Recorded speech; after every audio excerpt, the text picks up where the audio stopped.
السلام عليكم ورحمة الله وبركاته.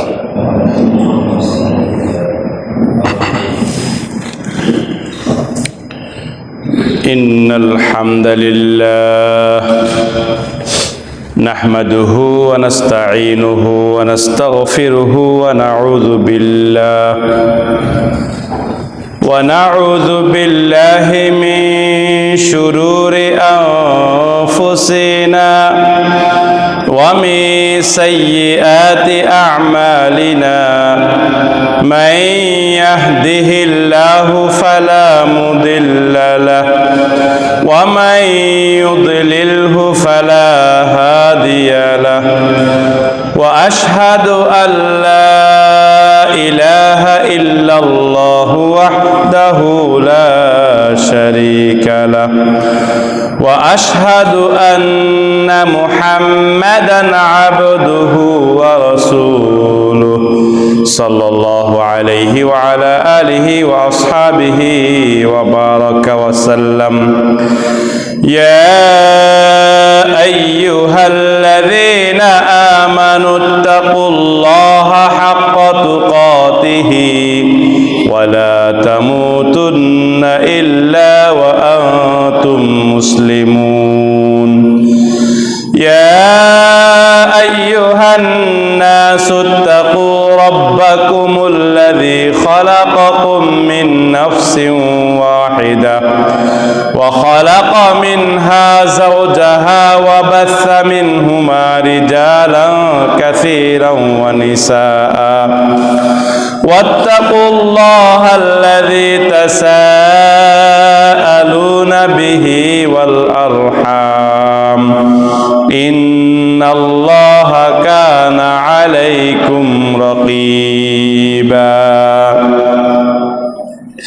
يا أيها الذين آمنوا اتقوا الله وقولوا قولا سديدا يصلح لكم أعمالكم ويغفر لكم ذنوبكم. ومن يطع الله ورسوله فقد فاز فوزا عظيما.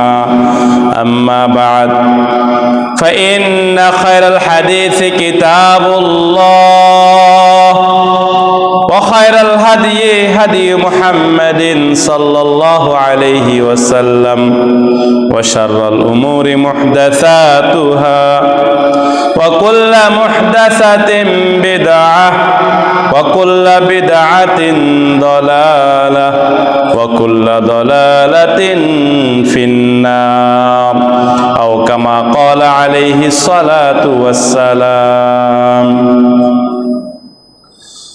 উপস্থিত মসজিদে উপবিষ্ট অত্র মসজিদের সম্মানিত দিনদার ইমানদার মুরব্বী মুসল্লিয়ানে কেরাম ও আমার প্রাণপ্রিয় যুবক ভাইয়েরা, পর্দার আড়ালে সম্মানিতা মা ও বোনেরা, লোকচক্ষু আড়ালে জিন জাতি ভাই বোনেরা, সর্বপ্রথম আমরা সেই আল্লাহর শুকরিয়া আদায় করি যেই আল্লাহ সুবহানাহু ওয়া তাআলা আমাদেরকে পছন্দ করে বাছাই করে অসংখ্য কর্মব্যস্ততা থেকে অবসরতা দিয়ে তার প্রিয় জায়গা মসজিদে আগে আগে আসার বসার কিছু বলার এবং শোনার তৌফিক দান করেছেন।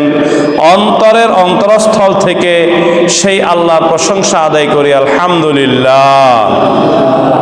অতঃপর আমরা আমাদের প্রিয় নবী, প্রিয় রাসূল, প্রিয় ইমাম, প্রিয় আদর্শ নেতার প্রতি সংক্ষেপে দুরূদ পাঠ করি সাল্লাল্লাহু আলাইহি ওয়াসাল্লাম।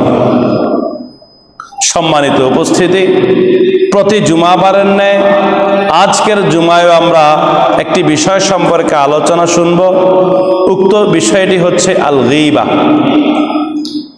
গীবাত সম্পর্কে সংক্ষিপ্ত আকারে কোরআন ও সুন্নাহর আলোকে আলোচনা করার চেষ্টা করব। আল্লাহ সুবহানাহু ওয়া তাআলা আমাকে বলার এবং আপনাদেরকে মনোযোগ সহকারে শোনার ও মানার তৌফিক দান করুক, আল্লাহুম্মা আমিন।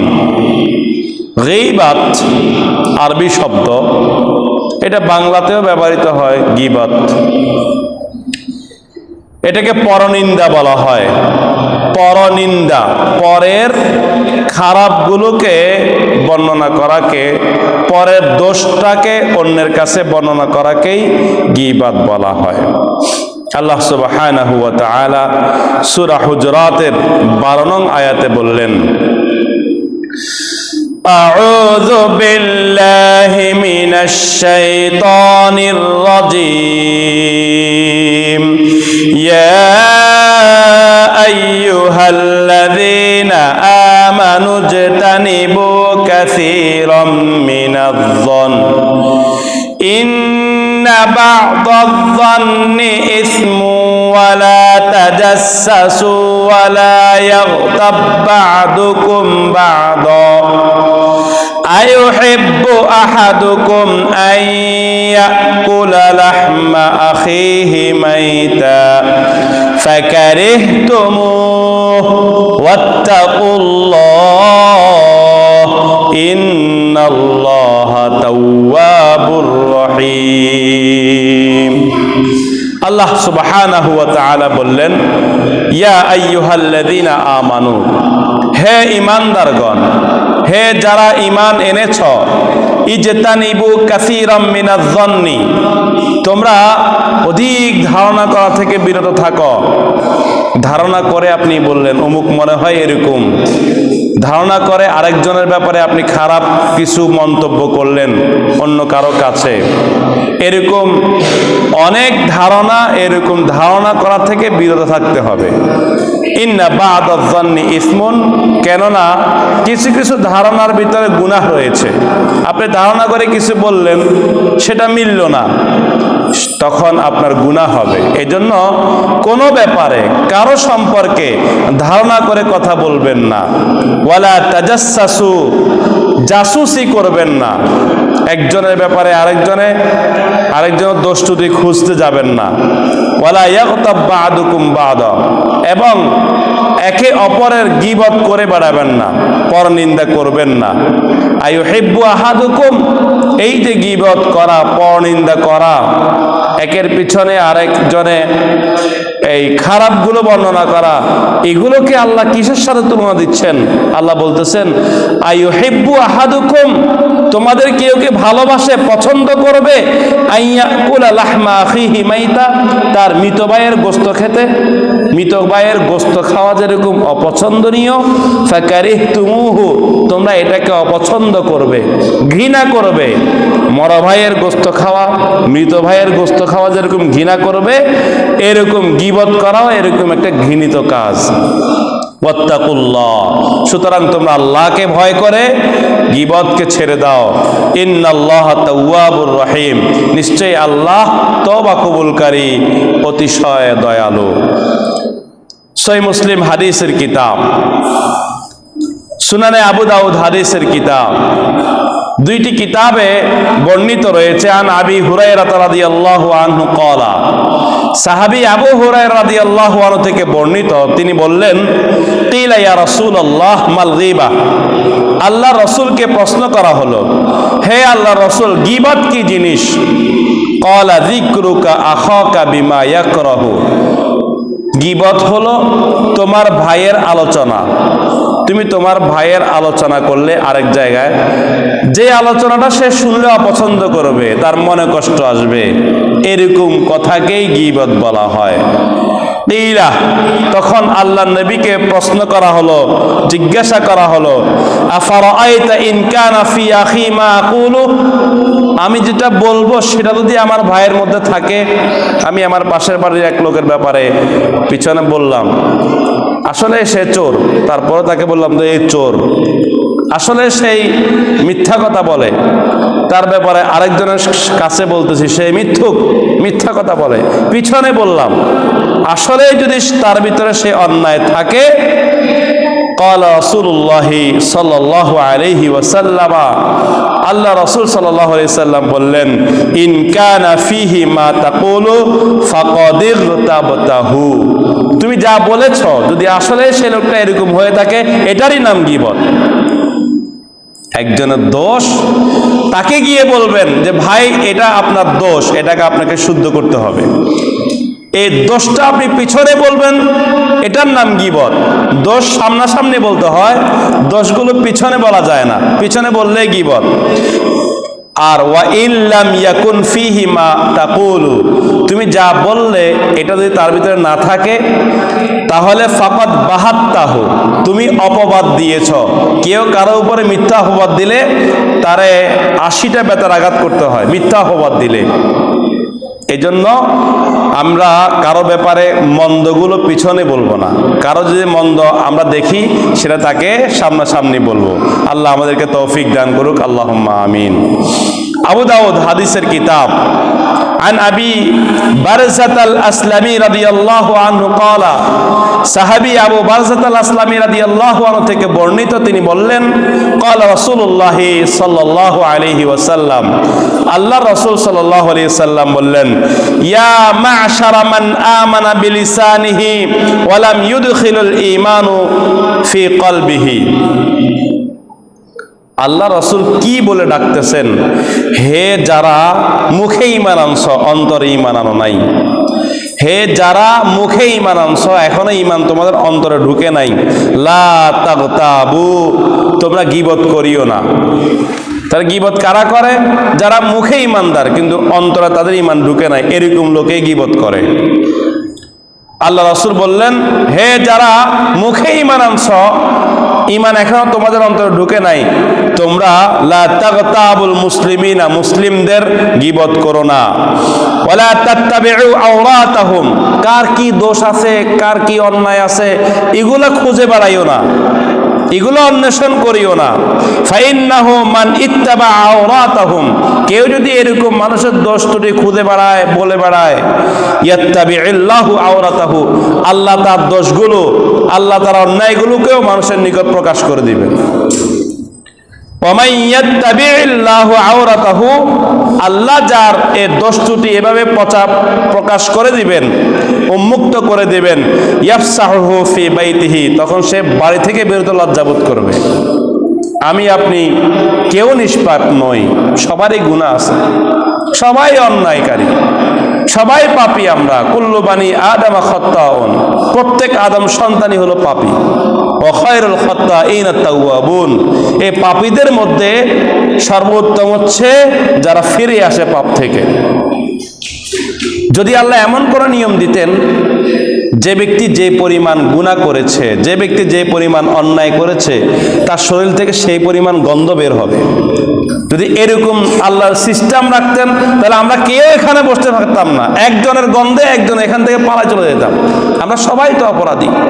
তো আমরা যদি আমাদের অপর ভাইয়ের দোষ ত্রুটি বলে বেড়াই, আমাদের দোষগুলো আল্লাহ কি করবেন? উন্মুক্ত করে দিবেন সবার নিকটে। তখন আমরা লজ্জা পাবো, কারো কাছে যাব না, কেউ আমার কাছে আসবে না, এমন অবস্থা তৈরি হয়ে যাবে। সম্মানিত উপস্থিতি, সূরা আল হুমাযার 1 নং আয়াতে আল্লাহ বললেন, ওয়াইলুল লিকুল্লি হুমাযাতিল লুমাযাহ, ওয়াইল নামক জাহান্নাম রয়েছে যারা এরকম পিছনে গীবত করে বেড়ায়, মন্দ বলে বেড়ায়, এরকম লোকদের জন্য ওয়াইল নামক জাহান্নাম রয়েছে। সম্মানিত উপস্থিতি, আবু দাউদ হাদিসের কিতাব। আল্লাহ রাসূল সাল্লাল্লাহু আলাইহি সাল্লাম বলছেন, লাম্মা উরিজা বি, যখন আমাকে মেরাজের রাতে নিয়ে যাওয়া হলো, মারাতু বিকওমিন, আমি এমন একটি সম্প্রদায়ের কিছু লোকের পাশ দিয়ে যাচ্ছিলাম, লাহুম আযফারুন মিন নুহাসিন, তাদের বড় বড় তামার নখ রয়েছে, ইয়াখমুশুনা উজুহাহুম ওয়া সুদুরাহুম, এই বড় বড় নখ দিয়ে তারা কি করে? এভাবে করে নিজের চেহারাকে এভাবে গোস্ত সহ চামড়া সহ ছিঁড়ে ফেলে। তা আবার এটাকে এভাবে করে আবার এটা ছিঁড়ে, এটা ছিঁড়তে ছিঁড়তে এটা জোড়া লাগে, আবার এটা ছিঁড়তে ছিঁড়তে এটা জোড়া লাগে, এরকম চলতে থাকে। আবার কেউ নিজের বুকটাকে এভাবে করে ছিঁড়তেছে, এই হাত দিয়ে ছিঁড়তেছে, ছিঁড়া শেষে আবার এই হাত দিয়ে ছিঁড়তেছে, এভাবে এটা ছিঁড়তে ছিঁড়তে ওটা জোড়া লাগে, এটা ছিঁড়তে ছিঁড়তে ওটা জোড়া লাগে, এভাবেই তারা নিজেকে নিজে এভাবে কি করতেছে? ছিঁড়তেছে। আল্লাহ রাসূল বললেন, আমি এমন এক সম্প্রদায়ের কাছে যাচ্ছি আমি দেখলাম তাদের কিছু তামার নুক রয়েছে, তারা এভাবে তাদের চেহারা এবং বক্ষদেশকে ছিঁড়তেছে।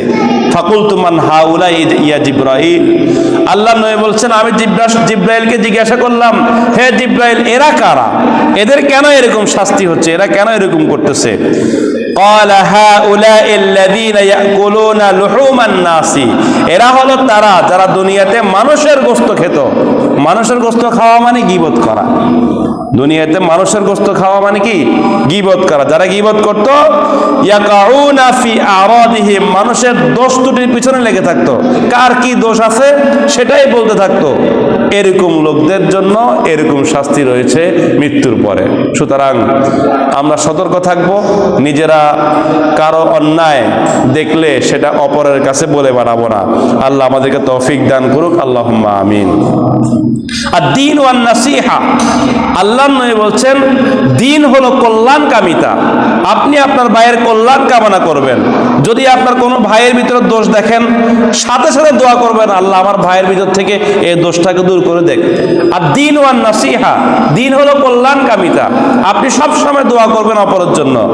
কার জন্য দোয়া করবেন? যার দোয়া দরকার তার জন্য দোয়া করবেন। তো যার ভিতরে অন্যায় আছে তার তো দোয়া দরকার, তার অন্যায়টা যাওয়া দরকার।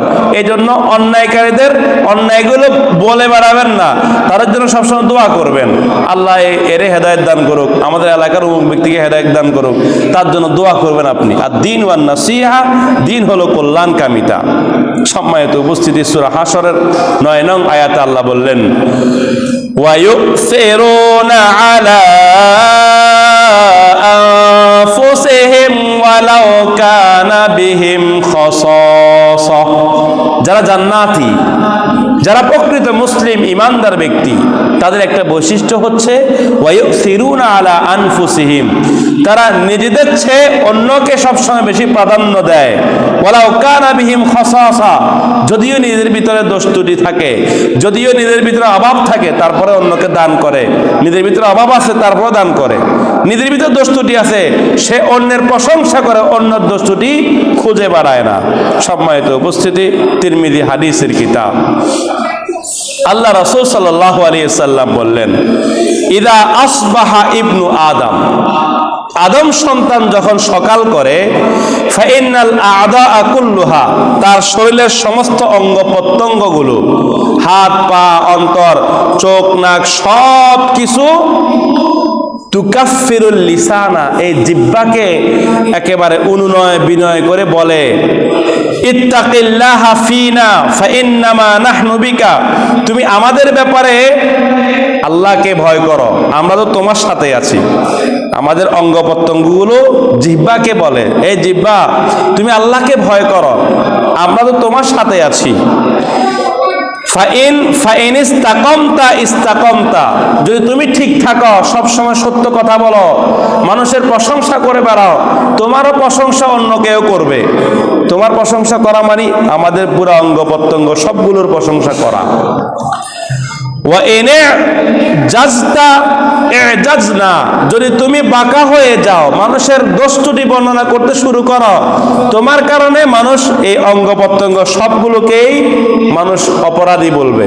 সুতরাং আমরা তো তোমার সাথে আছি, তুমি সোজা থাকো, তুমি সব সময় ভালো কথা বলিও। সুতরাং কেউ যদি কারো গীবত করে, কেউ যদি কারো পরনিন্দা করে, তাহলে সে পুরা ব্যক্তিটাই, সে তার অঙ্গগুলো তাকে কি করে? অভিশাপ করে। সুতরাং এই সমস্ত অন্যায় কাজ থেকে দূরে থাকতে হবে। আল্লাহ আমাদের সবাইকে তৌফিক দান করুক, আল্লাহুম্মা আমিন। সহিহ বুখারী হাদিসের কিতাব, আল্লাহর নবী বলছেন, মাইয়াযমানু লি বাইনা লিহিয়াইহি ওয়া বাইনা রিজলাইহি আযমানু লাহুল জান্নাহ, যেই ব্যক্তি, যে কোনো মানুষ যদি আমার কাছে জিম্মাদারিত্ব দেয়, কেউ যদি দায়িত্ব নেয়, মা বাইনা লিহিয়াইহি, তার এই দুই ঠোঁটের মাঝে যে জিহ্বা আছে, এই মুখ আছে, এই মুখটার যদি কেউ দায়িত্ব নেয়, যে এই মুখটাকে আমি সব ভালো কাজে লাগাবো, খারাপ কাজে লাগাবো, এটা আমারই দায়িত্ব, কেউ এটার দায়িত্ব নেয়, এটাকে হেফাজত করে, ওয়া বাইনা রিজলাইহি, দুই পায়ের মাঝে মানুষের লজ্জাস্থান আছে, এই লজ্জাস্থানকে যখন মানুষ হেফাজত করবে, এটার দায়িত্ব নিবে, ভালো কাজে ছাড়া অন্যায় কোনো কাজে ব্যবহার করবে না। এই দুইটা জিনিস, একটা হলো মুখ আর একটা হচ্ছে লজ্জাস্থান। এই দুইটা জিনিসের দায়িত্ব যে নিবে, জিম্মাদারি নিবে, আল্লাহর নবী বলছেন আমি তাকে জান্নাতে নিয়ে যাওয়ার জিম্মাদারি নিব। সুবহানাল্লাহ। সুতরাং আমি আপনি এই মুখটাকে হেফাজত করার চেষ্টা করব। কখনো কোনোদিন অন্য ভাইয়ের নামে, অন্য কোনো মুসলিমের নামে অন্যায় কথা, তার দোষ ত্রুটি বলে বেড়াবো না। আল্লাহ আমাদেরকে হেফাজত করুক, আল্লাহুম্মা আমিন। সম্মানিত উপস্থিতি, মুত্তাফাকুন আলাই হাদিস, সহিহ বুখারী এবং সহিহ মুসলিম দুটি সহিহ হাদিসের কিতাবে এই হাদিসটি রয়েছে। আল্লাহর নবী বলছেন লা ইয়াদখুলুল জান্নাতা নাম্মামুন, এমন ব্যক্তি কখনোই জান্নাতে যাবে না যে ব্যক্তি পরনিন্দা করে বেড়ায়, সব সময় মানুষের অন্যায়গুলো বলে বেড়ায়, এরকম ব্যক্তি কখনোই জান্নাতে যাবে না। সে জান্নাতে যেতেই পারবে না। মুসলিম ব্যক্তি মারা গেলে, একজন মুসলিম মারা গেলে কিছু অন্যায় থাকলেও শাস্তি ভোগ করে একদিন না একদিন জান্নাতে যাবে। কিন্তু সগলখর যে ব্যক্তি যে পরনিন্দা করে বেড়ায়, সে কখনোই জান্নাত যেতে পারবে না। সম্মানিত উপস্থিতি, মুত্তাফাকুন আলাই হাদিস, মাররান নবী সাল্লাল্লাহু আলাইহি ওয়াসাল্লাম আলা কবরাইন, একদিন আল্লাহর নবী যাচ্ছিলেন রাস্তা দিয়ে, দুটি কবরের পাশ দিয়ে। যেতে যেতে তিনি বললেন ফাকালা ইন্নাহুমা লা ইউআযাবানে, এই দুইটি কবরে আযাব দেয়া হচ্ছে, কবরের শাস্তি চলতেছে। ওমা ইউআযাবানি ফি কাবীরিন, এই দুইটি কবরে কোনো বড় কোনো অন্যায়ের কারণে শাস্তি দিচ্ছে না, এদের শাস্তি দেয়া হচ্ছে। সুম্মা ক্বালা বালা আম্মা আহাদুহুমা কানা ইয়াসআ বিন নামিমা, এই দুই কবরের একজন ব্যক্তি দুনিয়াতে যখন ছিল সে গীবত শিকায়াত করে বেড়াতো, বিন নামিমা পরনিন্দা করে বেড়াতো। ওয়া আম্মাল আখারু, আর অপর এক ব্যক্তি কানা লা ইস্তাতিরু মিন বাউলিহি, প্রস্রাবের ছিটা থেকে সতর্ক থাকতো না, প্রস্রাব করার সময় তার গায়ে ছিটা পড়তো, এটা দিয়ে সে নামাজ পড়তো, এটা দিয়ে চলতো, মানে প্রস্রাবের ছিটা নিয়ে সতর্ক থাকতো না, এজন্য তার কবরে আযাব হচ্ছে। তাহলে কবরে আযাব হওয়ার জন্য একটা কারণ হচ্ছে মানুষ যদি গীবত করে বেড়ায় তখন তার কবরে আযাব হয়। গীবত করে বেড়ালে কবরে আযাব হয়। এই জন্য আমরা যদি চাই আমাদের কবর আযাব না হোক, তাহলে আমরা গীবত থেকে দূরে থাকতে হবে। কারো ব্যাপারে মন্দ কথা, কারো ব্যাপারে তাদের দোষ ত্রুটিগুলো পরের নিকটে বলে বেড়াবো না। আল্লাহ আমাদেরকে তৌফিক দান করুক, আল্লাহুম্মা আমিন। সুম্মা আখাযা আউদান, এরপরে আল্লাহর নবী কি করলেন, একটি খেজুরের ঢাল নিলেন, রতবান, ঢালটা হলো কাঁচা ঢাল। ফা কাসারাহু ইসনাইনি, এটাকে আল্লাহ রাসূল দুই ভাগে ভাগ করলেন। দুই ভাগে ভাগ করে সুম্মা গরাজা কুল্লা ওয়াহিদিন মিনহুমা আলা কবরিন, এই যে দুইটি কবরে আযাব চলতেছে, এই দুইটি কবরের উপরে আল্লাহ রাসূল দিয়ে দিলেন। সুম্মা ক্বালা, এই দুটি খেজুরের ঢাল দিয়ে তিনি বললেন লাআল্লাহু ইউখাফফিফু আনহুমা মা লাম ইয়াইবিসা, যতক্ষণ না পর্যন্ত এই দুটি ঢাল শুকনো হবে এতক্ষণ তাদের আযাবটা কিছু বন্ধ থাকবে। তাহলে এখান থেকে আমরা বুঝতে পারলাম আল্লাহ রাসূল সাল্লাল্লাহু আলাইহি সাল্লাম দুটি কবরের ভিতরে খেজুরের ডাল দিলেন এবং এই ডালগুলো যতক্ষণ শুকাবে না ততক্ষণ তাদের কবরে আযাব বন্ধ থাকবে, এটা আমরা বুঝতে পারলাম। কিন্তু এখানে থেকে আমরা কি করি, যত মানুষই মরে যাক সবার কবরে আমরা কি করি, খেজুরের ডাল দিই। তা আমরা কিভাবে নিশ্চিত হলাম এই ব্যক্তির কবরে আযাব হবে আর আমরা দিলে যে আযাব বন্ধ হবে, এটা আমাদেরকে কে শিখালো? মানুষ মারা গেলে আমরা কি করি, ওই যে একটা মাটি রেখে দিই, ওটা মাথার বরাবর রাখি আর ওটার উপরে কি দিয়ে দিই, একটা খেজুর ডাল দিয়ে দিই। কে বলছে আমাদেরকে এটা দিতে? এটা তো সেই এই কবরে দিয়েছে যে এই হাদিসে যে আছে, সহিহ হাদিস, বুখারী মুসলিম হাদিস, অন্য কোনো হাদিসে নাই অন্য কোনো কবরে দেয়া হয়েছে। বা রাসূল যে এই আমল করছে, এই আমলটা কোনো সাহাবী পরবর্তী সময়ে করছে যে তাও কোনো প্রমাণ নাই। আদেশ তো নাই যে তোমরা মরে গেলে এভাবে দিও, আদেশ তো নাই, প্রমাণও নাই। আর এরা মরে গেছে সাথে সাথে দেয় নাই, তো এদের আযাব চলতেছে, অনেক আগে মাটি দিয়েছে, এরা কবর দিয়ে দিয়েছিল। তার রাসূলের মুজিজা এটা, তিনি এটা দিয়েছেন, কিছুক্ষণ সময় এদের আযাব বন্ধ থাকবে। কিন্তু আমরা কি করি, এই হাদিস থেকে ভুল বুঝে আমরা কি করি, যেই মারা যাবে তার কবরের উপর একটা খেজুর ডাল দিয়ে দিলে বেদাত। এরকম আমাদের সমাজে অসংখ্য বেদাত রয়েছে, সেগুলোকে আমাদেরকে চিনতে হবে, বর্জন করতে হবে। আল্লাহ তৌফিক দান করুক, আল্লাহুম্মা আমিন। সম্মানিত উপস্থিতি, আন আয়েশা রাদিয়াল্লাহু আনহা ক্বালাত, সাহাবী আয়েশা রাদিয়াল্লাহু আনহা থেকে বর্ণিত, তিনি বললেন, কুলতু লিন নবী সাল্লাল্লাহু আলাইহি ওয়াসাল্লাম, আমি নবী সাল্লাল্লাহু আলাইহি ওয়াসাল্লামকে বললাম, হাসবুকা মিন সাফিয়্যাতা কাযা ওয়া কাযা। আয়েশা রাদিয়াল্লাহু আনহা আল্লাহর নবীকে বলছেন যে সফিয়া আপনার জন্য যথেষ্ট। সফিয়া হচ্ছে আল্লাহ রাসূলের আরেক স্ত্রী। তো সতীনকে দেখতে পারে না, এটা রাসূলের স্ত্রীদের ভিতরে এরকম ছিল। তো আল্লাহ রাসূল সফিয়া রাদিয়াল্লাহু আনহার কাছে গেছেন, বা যে কোনো কারণে আয়েশা রাদিয়াল্লাহু আনহা এটা সহ্য হলো না, তার কাছে কেন গেছে বা ইত্যাদি। তো তার ব্যাপারে বিভিন্ন কিছু কথা বলল। এখন এই যে তার পিছনে যে একটু মন্তব্য করলো, খারাপ মন্তব্য করলো, এ ব্যাপারে আল্লাহ রাসূল কি বলছেন? ফাকাল নবী সাল্লাল্লাহু আলাইহি ওয়াসাল্লাম, নবী সাল্লাল্লাহু আলাইহি ওয়াসাল্লাম বললেন, লাকাদ কুলতা কালিমাতান, তুমি যে বলছো সফিয়া আপনার জন্য যথেষ্ট, এই যে একটা কথা বলছো তার ব্যাপারে মন্দ ধারণা করে, এই কথাটি যদি লাউ মুযিকাত বিমা ইল বাহরি, সমুদ্রের পানিতে যদি এই কথাটিকে চুবানো হয়, লা মুযিকাত, তাহলে কি হবে? সমুদ্রের পানির পরিবর্তন হয়ে যাবে। তাহলে এই অল্প কথা কিন্তু একটা, এটা দিলে পুরো সমুদ্রের পানি পরিবর্তন হয়ে যাবে। এটা দ্বারা আল্লাহ রাসূল বুঝালেন, মানে এটা এত জঘন্য কথা, এই গীবতটা, পরনিন্দাটা এত জঘন্য, সমুদ্রের পানি পর্যন্ত এটা চেঞ্জ করে দিবে। এই জন্য গীবত থেকে দূরে থাকার চেষ্টা করতে হবে। আল্লাহ আমাদেরকে তৌফিক দান করুক, আল্লাহুম্মা আমিন। সম্মানিত উপস্থিতি, সহিহ মুসলিম হাদিসের কিতাব, আন আবি মুসা রাদিয়াল্লাহু আনহু ক্বালা, কুলতু ইয়া রাসূলুল্লাহ আইয়ুল মুসলিমি আফদালু। সাহাবী আবু মুসা রাদিয়াল্লাহু আনহু থেকে বর্ণিত, বললেন, আমি বললাম, হে রাসূল, কোন মুসলিম বেশি উত্তম, কোন মুসলমান বেশি ভালো? এটা প্রশ্ন করলেন আল্লাহর নবীকে। আল্লাহর নবী উত্তর দিলেন, ক্বালা মান সালিমাল মুসলিমুনা মিন লিসানিহি ওয়া ইয়াদিহি, একজন মুসলিম তার হাত থেকে, তার মুখ থেকে যখন অন্য মুসলিম নিরাপদ থাকবে, সেই মুসলিমটা হলো সর্বোত্তম মুসলিম। সুবহানাল্লাহ। তা আপনি যদি সর্বোত্তম হতে চাই, আপনার এই হাতকে নিয়ন্ত্রণ করতে হবে। অন্যায়ভাবে কাউকে মারা যাবে না, অন্যায়ভাবে কারো প্রতি জুলুম করা যাবে না, এবং এই মুখটাকেও নিয়ন্ত্রণ করতে হবে। এই মুখ দিয়ে কারো গীবত করতে পারবো না, কারো অন্যায়গুলো পিছনে বলে বেড়াবো না, কারো দোষ দেখলে সেটা অপরের কাছে বলে বেড়াবো না। এই মুখটাকে যখন আমি নিয়ন্ত্রণ করব, আমি যখন আমার এই হাতটাকে নিয়ন্ত্রণ করব, তাহলে আল্লাহর নবীর কথা অনুযায়ী আমিও সর্বোত্তম মুসলিম হতে পারবো। আল্লাহ আমাদের সবাইকে এই আমলটা করে সর্বোত্তম মুসলিম হওয়ার তৌফিক দান করুক, আল্লাহুম্মা আমিন। সম্মানিত উপস্থিতি, আল্লাহর নবী বললেন, সুনানে তিরমিজি হাদিসের কিতাব, মান রাদ্দা আন ইরদি আখিহি রাদ্দাল্লাহু আন ওয়াজহিহিন নার ইয়াউমাল কিয়ামা।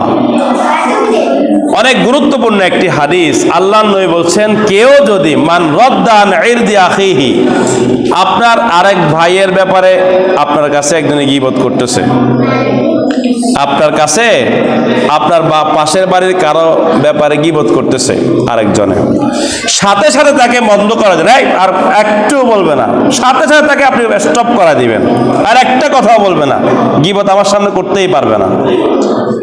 আপনি যদি এরকম করতে পারেন, আপনার ক্ষমতা দিয়ে হোক অথবা তার মুখ চেপে ধরে হোক, যেভাবে হোক, আপনি যদি অপর ভাইয়ের গীবত কেউ করতেছে তাকে বন্ধ করে দিতে পারেন, তাহলে আল্লাহ রাদ্দাল্লাহু আন ওয়াজহিহিন নার ইয়াউমাল কিয়ামাতি, কিয়ামতের দিন আপনার এই চেহারাকে আল্লাহ জাহান্নাম থেকে বাঁচিয়ে দিবেন। সুবহানাল্লাহ।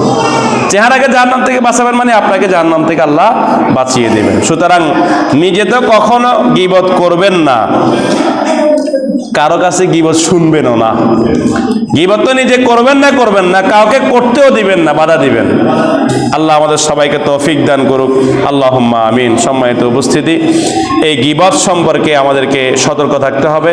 গীবত সম্পর্কে আরো অনেক আলোচনা রয়েছে, কোরআনের আয়াত রয়েছে, হাদিস রয়েছে, এগুলোকে জেনে এগুলোকে আমাদেরকে বিশ্বাস করে এটাতে একটা অন্যায়, এই অন্যায়কে পরিত্যাগ করতে হবে।